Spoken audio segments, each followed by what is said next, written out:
Hi, my name is Kaitlin, and I'm going to be teaching my students about polygons. So for our active learners, our kinesthetic learners, basically what I'm going to do is I'm going to have construction paper laid out on their desk. Unfortunately, I don't have any construction paper, so we're just going to use blank piece of paper. So they're going to have construction paper on their desk. They're also going to have Q-tips on their desk along with some glue. And they're also going to have another paper that has a bunch of figures drawn out that they can cut up. So what I want my students to do is I want them to cut up one figure and then use how many Q-tips they need to go ahead and create that figure on their piece of construction paper. Before they're allowed to glue their paper or their Q-tips down to their paper, I need to walk around and make sure that each student has it correctly, meaning no polygon is open because polygons are closed, and they're not, circles because a polygon is not a circle.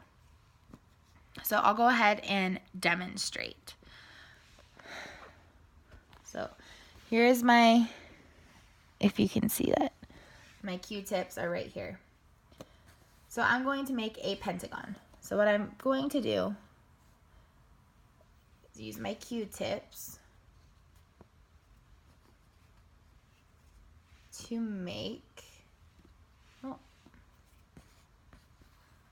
the pentagon shape, like that.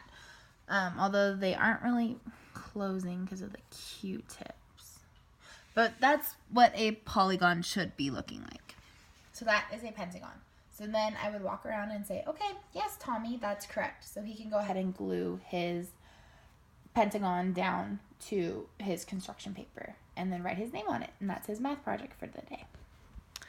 So hopefully that will help with the active learners. As far as my visual learners go, I will have a whiteboard, a big whiteboard. And on one side of the whiteboard, I'm going to put the names of the polygons. So, the triangle, the quadrilateral, all the names and the this number of sides that each of the polygon has. And then on the other side of the whiteboard, I'm going to have pictures of each of the each of the polygons, such as a quadrilateral.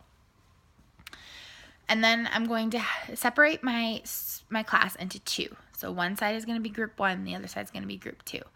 Each group is going to pick a representative to come up to the whiteboard, and it's like a matching game. So if one group picks, the triangle, they're going to have to draw from the triangle over to the word triangle with side 3. And that would, they would get a point. And then the group 2 would do it. And we'll see which group has the most points. And the winner gets extra credit or chocolate or whatever they want. So that is how I would teach my visual learners. For an auditory learner, I would create some kind of a CD that has a song that we would create in class. Excuse me. We would create a song in class about the polygons and about the number of sides so that the students would remember. And I would create a CD and give that to them so that they could take it home and they could memorize that. And they could use the song to come up and to remember what the polygons are. All right, I hope you guys enjoyed this lesson. Thank you. Bye.